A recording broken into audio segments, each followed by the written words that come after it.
ये बजाज को हुआ क्या है? हर कभी 1-2 महीने में 2-3 महीने में एक नई पल्सर ले आते हैं। हमने F250 देखी है, N250 देखी है, N160 देखी है और अब देख रहे हैं पल्सर P150। तो ये किसके लिए लाई गई है और N160 जो कि इससे थोड़ी ही महंगी है वो किसके लिए है? उन सब चीज़ों के बारे में आज हम बात करेंगे और जानने की कोशिश करेंगे कि P150 में कौन सी खूबियां हैं और कौन सी खामियां हैं। नमस्कार खमागणी देवी सज्जनों, my name is Vikas Yogi, you watching Essen studio and here is everything that you need to know about the Bajaj Pulsar P150।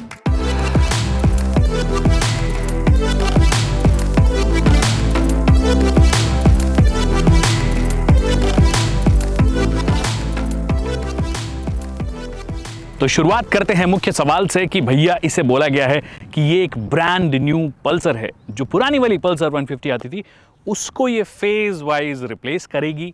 That means ये नई पल्सर 150 आपके लिए हो गई है। DTSI इंजन नहीं है, ऑफ कोर्स इंजन के बारे में थोड़ी देर में बात करेंगे, बट एक नई मोटरसाइकिल बनाने के लिए आपको बहुत सारे चेंजेस करने पड़ते हैं, इंक्लूडिंग फ्रेम, इंजन और बाकी कंपोनेंट्स में, जो कि इन्होंने किया है, जिसकी वजह से इनको 10 किलो वेट सेविंग हुई है। सिंगल कर्डल फ्रेम ही है ऑफ कोर्स, और जो फ्रेम है उसके अंदर इन्होंने लगभग 2.5 किलो के आसपास वेट को बचाया है। फिर इंजन जो है, इंजन को मिला लो और कुछ एक कंपोनेंट्स को मिला लो तो फिर वहाँ पर करीब 4-4.5 किलो का वेट सेविंग हो गया है।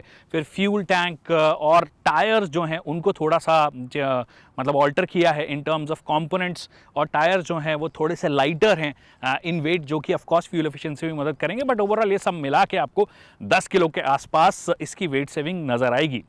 और देखने में एक बार को लगेगा कि ये एक कोई 135 सीसी की मोटरसाइकिल है, 125 सीसी की मोटरसाइकिल है, बहुत ज़्यादा सिग्निफिकेंट नहीं लगती है।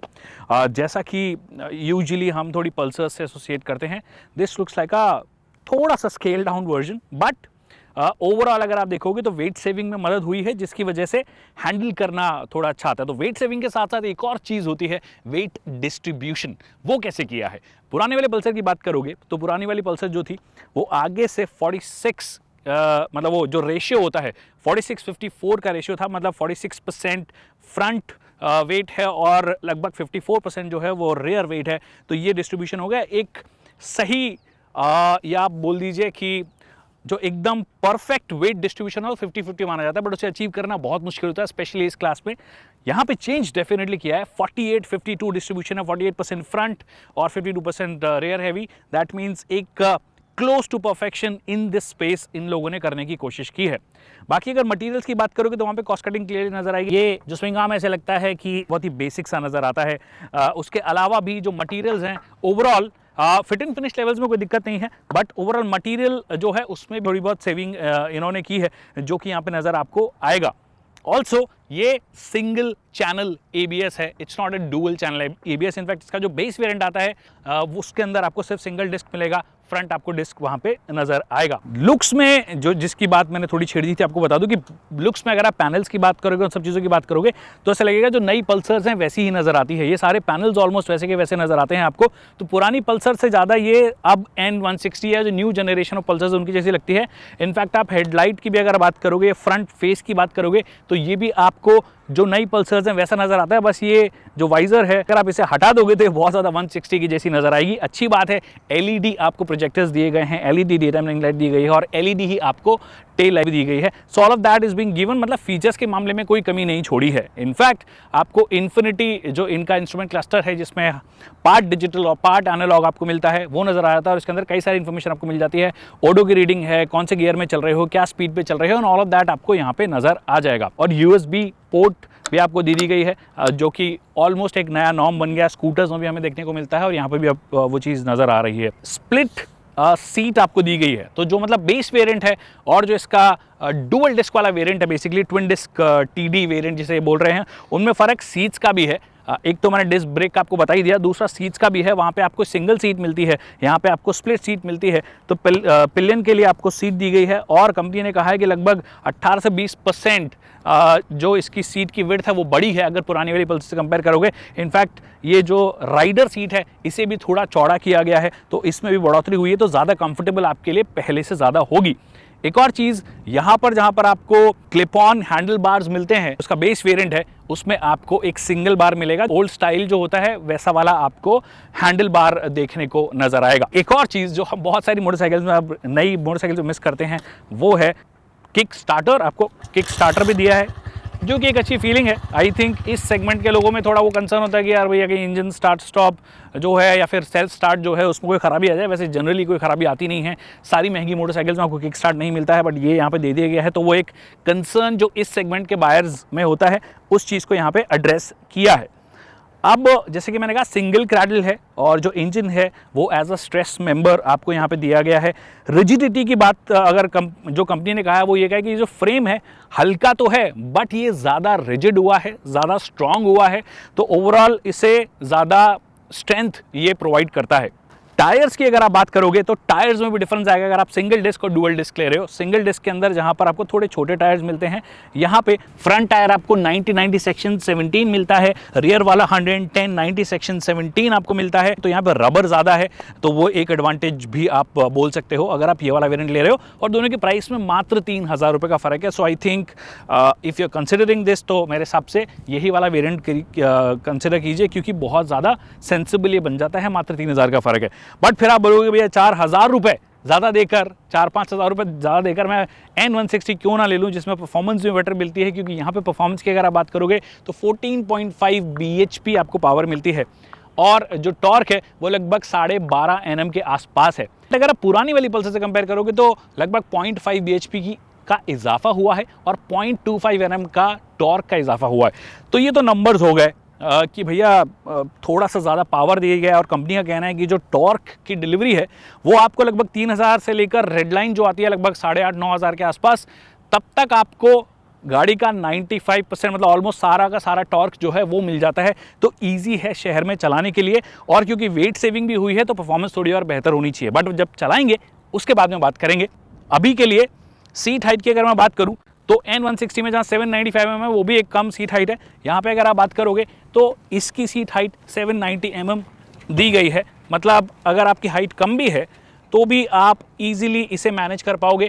और मनूवरेबिलिटी की जो बात करते हो शहर में, मतलब जब आपको इधर से उधर निकलना हो, मनूवर करना हो आपको, तो ये ज़्यादा इजी होगा, क्योंकि एक्चुअली वेट डिस्ट्रीब्यूशन भी बहुत अच्छा हुआ है। हल्की भी हुई है बाइक, 125-135 सीसी की बाइक जितनी ईजी होती है हैंडल करने में, ये भी उतनी ही ईजी है हैंडल करने में। आप सस्पेंशन की बात करोगे तो फ्रंट में टेलीस्कोपिक सस्पेंशन आपको दिए गए हैं, जो कि ऑफकोर्स नॉर्मल है। कोई यूएसडी वाला वो सब चीज़ें ऑफकोर्स आपको नहीं मिलेगी इन दिस प्राइस सेगमेंट या फिर इस पर्टिकुलर सेगमेंट में। और पीछे मोनोशॉक आपको दिया गया है, जो कि हमने N160 में भी देखा है। बट N160 में जहां डुअल चैनल ABS मिलता है, यहाँ पे आपको सिंगल चैनल ABS मिलता है। एक और चीज़ जो हमने N160 में देखा है, जो नई पल्सर्स में देखा है, अंडरबेली एग्जॉस्ट। ये छोटू सा एग्जॉस्ट आपको यहाँ पे नजर आएगा, वो लंबा सा एग्जॉस्ट नजर नहीं आएगा जो हम यूजुअली कई मोटरसाइकिल्स में देखते हैं, या पुरानी पल्सर में भी हमने देखा है। अंडरबेली एग्जॉस्ट मिल गया, पर साउंड कैसा करता है वो आपको सुनाता हूँ।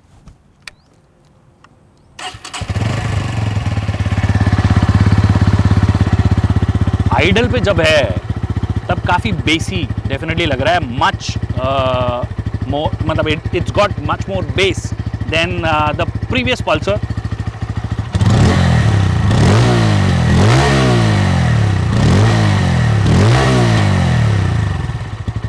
तो ये कुछ चीज़ें हैं इस मोटरसाइकिल के बारे में। अब इसको चलाने चलते हैं और फिर बाकी बातें करेंगे। क्योंकि शहर की गाड़ी है तो हम कोशिश करेंगे कि शहर में ही इसे चलाएं। और मैं इनफैक्ट पिलियन के साथ में चला रहा हूँ, सो दैट, क्योंकि जो कम्यूटरिश बाइक्स होती हैं वो मोस्टली पिलियन के साथ में चलाई जाती है। और कंपनी के जो टॉल क्लेम्स हैं कि भैया जो इसका टॉर्क है वो बहुत अच्छे खासे आरपीएम, मतलब बहुत लो आरपीएम, बेसिकली 3,000 आरपीएम से लेकर लगभग रेड लाइन तक आपको एक फ्लैट टॉर्क कर्व मिलता है। दैट मीन्स ज़्यादा गियर चेंज करने की जरूरत आपको पड़ेगी नहीं। तो मैं कोशिश करता हूँ, अभी मैं 5वें गियर में हूँ, और 5वें गियर में मैं आई एम डूइंग अबाउट 35, 36, इससे भी नीचे भी इनफैक्ट। मतलब लोअर जो एंड है टॉर्क बैंड का, वहां पर भी आपको ऐसा नहीं लगेगा कि परफॉर्मेंस है ही नहीं। मतलब मैं 5वें गियर में अभी ऑलमोस्ट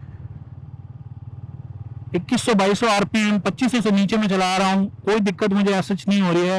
आई एम श्योर जब 25 के नीचे जाएंगे तब दिक्कत आएगी, बट जैसे जैसे रेव करते रहते हो और जैसे जैसे 3000 आरपीएम के आसपास पहुंचता रहता है, उसके बाद में आपको वो मोमेंटम नजर आएगा कि भैया हाँ अब इस गाड़ी में थोड़ी जान भी आ गई है, और जो वेट सेविंग है प्लस जो थोड़ी बहुत पावर का इंप्रूवमेंट हमने देखा है वो आपको यहाँ पे नजर आया। इनफैक्ट अभी मैंने 20-22 की स्पीड आ गई और मैंने गियर चेंज नहीं किया जस्ट टू चेक कि इतनी ट्रैक्टेबल है या नहीं है। तो शहर के हिसाब से तो definitely Tractable, at least engine response के मामले में तो ये नजर आ रही है, ऐसी कोई दिक्कत मुझे नजर नहीं आ रही है। टॉप स्पीड रन अभी नहीं कर रहे, कोई खाली रोड आएगी तब टॉप स्पीड रन करने की कोशिश करेंगे। हालांकि कंपनी कहने कि 108 के एमपीएच इसकी टॉप स्पीड है, बट आप जनरली फोर्थ फिफ्थ गियर में आराम से चला सकते हो। और जो इन गियर जो परफॉर्मेंस है, जैसे कि मैं अभी थर्ड गियर में आ गया और मेरे को परफॉर्मेंस चाहिए,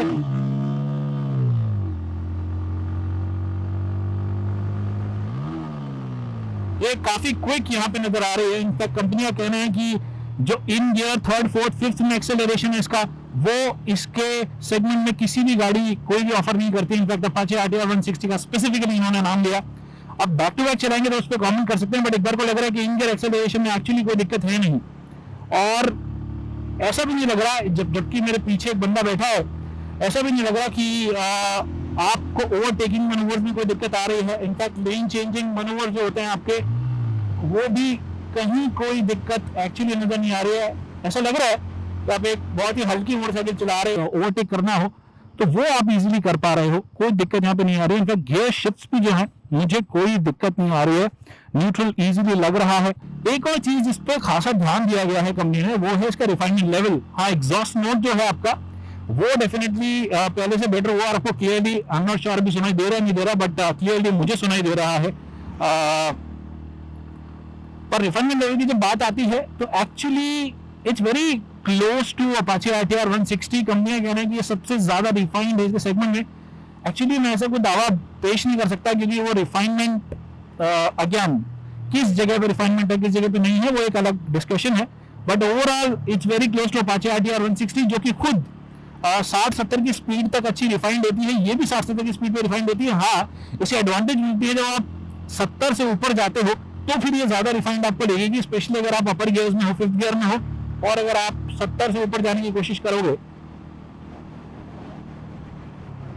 तो आपको अच्छी रिफाइनमेंट डेफिनेटली यहाँ पे देखने को मिलेगी।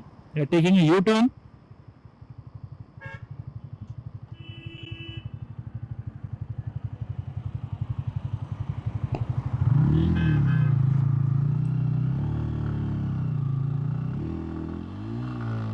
अभी थोड़ा सा देखते हैं third gear,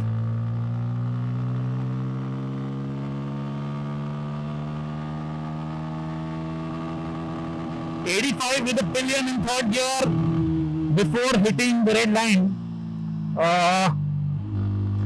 Not bad. Fourth gear.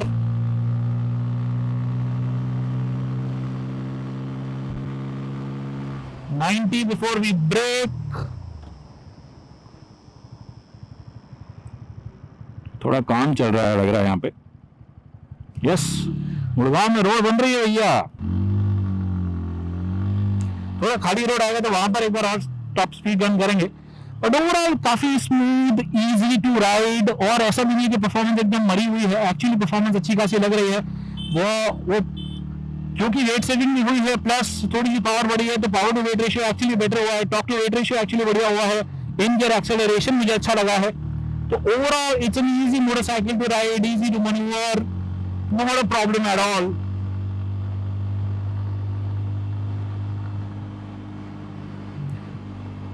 हालांकि वाइब्रेशंस आपको ना जब आप 6.5-7 आरपीएम के आसपास आ रहे हो तब वाइब्रेशन थोड़े से फील होने लग जाते हैं। फोर्थ गियर,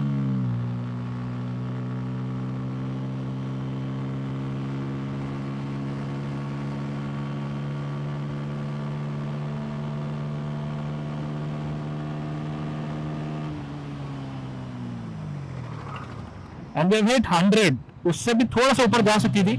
अगर मैं सिंगल होता तो शायद हिट कर देता। इनफैक्ट पिलियन मेरे साथ में इसके बाद में, और ये क्लियरली आपको फील होगा कि 80 के ऊपर वाइब्रेशंस क्लियरली फील होते हैं आपको। फिफ्थ गियर में एक बार ट्राई करते हैं।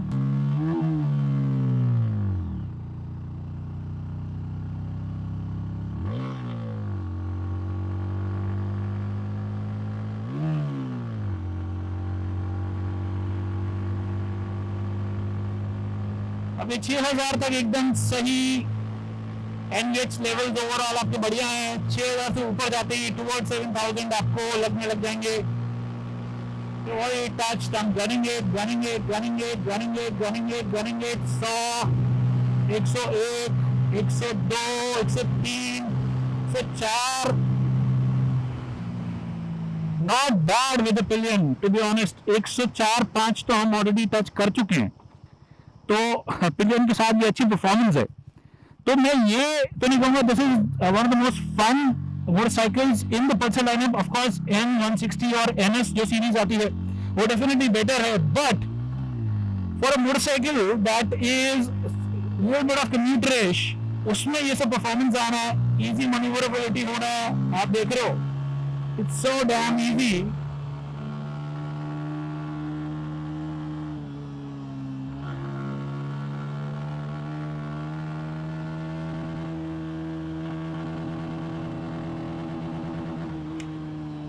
Nice. For an entry-level motorcycle, this is really good in terms of performance, to be honest. हाँ, इसकी प्राइस थोड़ी सी और कम हो जाती तो मजा आ जाता ऑनेस्टली। करीब 5-7 हज़ार रुपये इसकी प्राइस कम हो जाती तो वो बोलते हैं ना, सोने पे सुहागा लग जाता। यहाँ पे देखते हैं कि कैसा इसका परफॉर्मेंस रहता है। I am not breaking.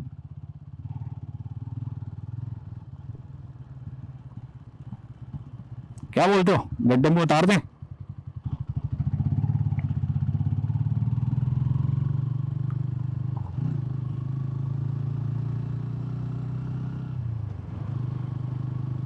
Raj, suspension कैसे लग रहे हैं तुम्हें? सस्पेंशन कैसे लग रहे हैं? स्टिफ लग रहे हैं। ऑलराइट, तो राज का वेट आई थिंक इजीली 90 के आसपास, 85-90 के आसपास है, और उसके हिसाब से बोलेंगे पीछे वाले थोड़े स्टिफ लग रहे हैं, बट मुझे एक्चुअली आगे वाले काफी सॉफ्ट सस्पेंशन लग रहे हैं, जो शहर के हिसाब से होनी चाहिए। उसका पीछे जो बंदा बैठे उसको लग सकता है, और वो इसलिए भी क्योंकि मैंने ब्रेक नहीं मारे, बट आराम से निकलोगे तो I don't think that should be a problem. And a good suspension travel as well, वो आपको यहाँ पे मिल जाता है। So that kind of you know makes it a perfect city motorcycle, जो थोड़ी परफॉर्मेंस भी आपको ऑफर कर देती है। तो ये कुछ मेरे फर्स्ट इंप्रेशंस हैं, और like I said, very easy motorcycle to ride.